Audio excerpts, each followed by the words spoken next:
is AB Calculus, section 5.4, page 9. All right, looking at another problem, another application for the first fundamental theorem of calculus. We are starting with this picture given the graph of f of x. So this function, and I do want you to write this in here, is y equals f of x. We also have some function g of x, which is the integral from 1 to x of f of t dt. Let's find g of 2. G of 2, so we're replacing x with 2. This is the integral from 1 to 2 of f of t dt.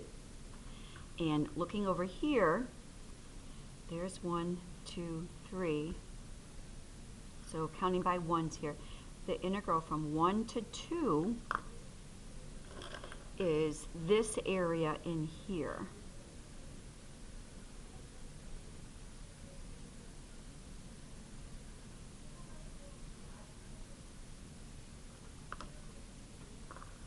And looking at that, oh, we don't need to anti-differentiate anything here. We could just figure out what that is because that's a trapezoid. And you remember the formula for area of a trapezoid? 1/2 height times base 1 plus base 2. Looking here, the height, the distance between the two bases, clearly that's 1. So 1/2 times the height is 1. And then the bases, this base right here and this base right here. We run into a little bit of trouble there because we don't know what that function is. But we can figure it out because we see a y-intercept of 2 and slope is negative 2/3, which means this line right here is y equals negative 2/3 x plus a 2. So, substituting in a 1 then, 1 into here gives us a negative 2/3 plus 2, which is 1 and 2/3, 1 and 1/3, which is 4/3, plus, and then this height right here, plugging a 2 in here, that's negative 4/3 plus a 2, negative 4/3 plus 2, which is 6/3, that leaves us with a 2/3. And then simplifying over here, we have a 1/2 times 6/3, which is 2, or 1. The area of this little section in here then is 1. Let's find g of negative 2. G of negative 2 is the integral from 1 to negative 2 of f of t dt.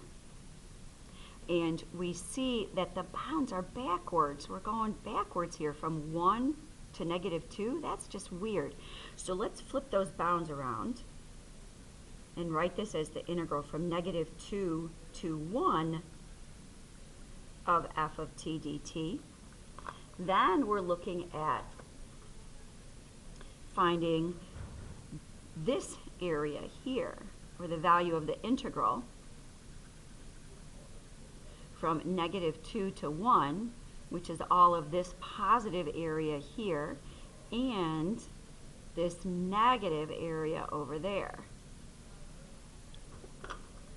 And if we look to set this up, again, we have some triangles, triangle here, triangle there, and a trapezoid there that we can go ahead and deal with. I'm going to move this over so we have a little bit of space. Don't forget this negative sign out here. Now I'm going to go through and find all of those areas. This first triangle right here, oh, it's underneath the x-axis, so we got to have negative 1/2 base. We are going to have to figure out how long this base is, and to do that, we'll need to find this 0 right here. That line, we can see the y-intercept is 2, slope from here, 1, 2, 3 over 1. So that's y equals 3x plus 2, which means this x coordinate right here is negative 2/3. That gives us the base of this triangle as 1 1/3, or 4/3, times height, 1.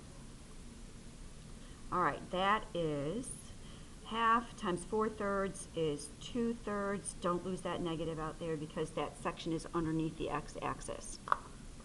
That was this one right here. I'm going to put that in orange. Let's look at this section right here. I'm just going to put 2 dots on it for the second section. Another triangle going on here. Everything's above the x-axis there, so everything's positive. 1/2 base, 2/3, times height, 2. That's going to give us, when we add all those up, or multiply all those, that's 2/3. Plus, and then let's look at this last one over here. I'm going to put 3 dots in it because it's our third section, just so we can kind of keep them sorted. And that's a trapezoid. 1/2, its height is distance between the two bases, that's 1, times the sum of the bases. This first base is a 2, plus this base right there. We figured that out a couple minutes ago. That was 4/3. And this is 1/2 times, over here, 6/3, plus 4/3 is 10/3. Half of 10/3 is 5/3. Adding all of this up then, negative 2/3, 2/3, that's 0, plus a 5/3, and then this negative sign outside, negative 5/3. Okay, what you might want to do is kind of go back and squeeze this information in here. So the area of this triangle in here was 2/3. It just happens to be underneath the x-axis. This one is 2/3, and this trapezoid was 5/3, and we already have that very first trapezoid written in there as 1. You got to be kidding me. My computer shut off?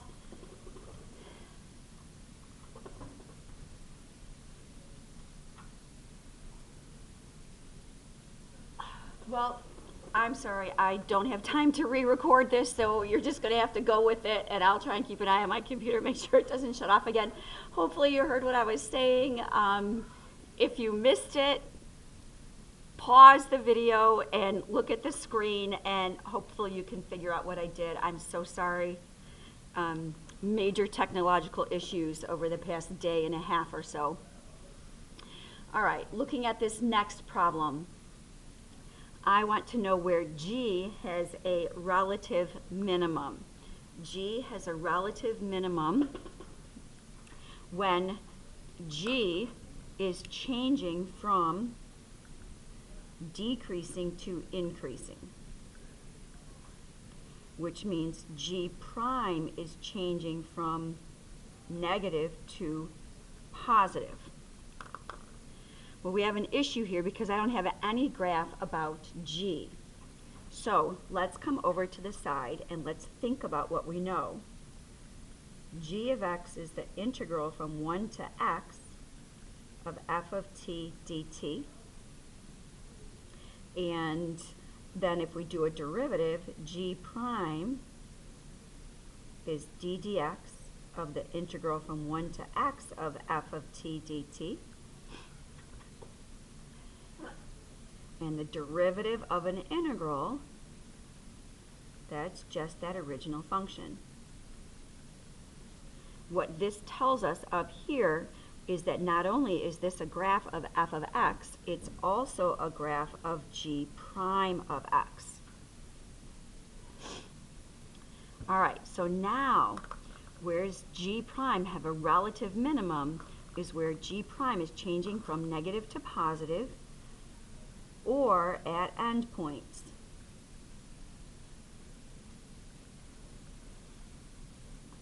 All right, so G prime, this is the graph of G prime changing from negative to positive. That's occurring at x is negative 2/3. Or our endpoints here, we have x equals negative 2 or x equals 3. And at this point then we need to compare G of negative 2/3 versus g of negative 2 versus g of 3. G of negative 2/3, and I'm going to have to write over this line here, I'm sorry. G of negative 2/3, that's the integral from 1 to negative 2/3 of f of t dt. Bounds are reversed, so let's flip this to make our bounds go in numerical order. Negative 2/3 to 1 of f of t dt. All right, now because we were smart and we wrote those area pieces in there, we can go back and we can look. We want the area from negative 2/3 to 1. Here's negative 2/3 all the way up to there. So that's 2/3 plus 5/3, which is 7/3. All right, there's g of negative 2/3. G of negative 2, we figured that out way back up in the beginning. G of negative 2 was negative 5/3. And g of 3, all right, we got to figure that one out.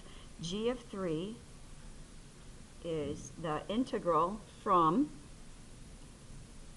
1 to 3 of f of t dt. All right, we didn't figure out those bits and pieces, but we can look at that right there. That's a triangle. Triangle, base is 2, height 4/3. So that is 4/3. All right, now we are looking for relative minimum values. Clearly, we have an absolute minimum value right here of negative 7/3, which occurs at x equals negative 2/3. All right, but so that's an absolute min. It has to be a relative min as well.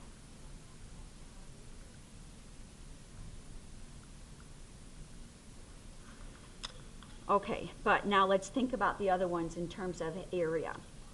So this starts calculating area at x equals 1. So right here. Then we're adding on area as we move along. So going toward x equals 3, the amount of area is getting more and more and more. So x is 3 is actually a relative maximum. When we're going backwards, we have to reverse the order of the integral. So you can kind of think about it as, yeah, when you're going backwards, stuff above the x-axis is negative and stuff underneath is positive when you're going backwards.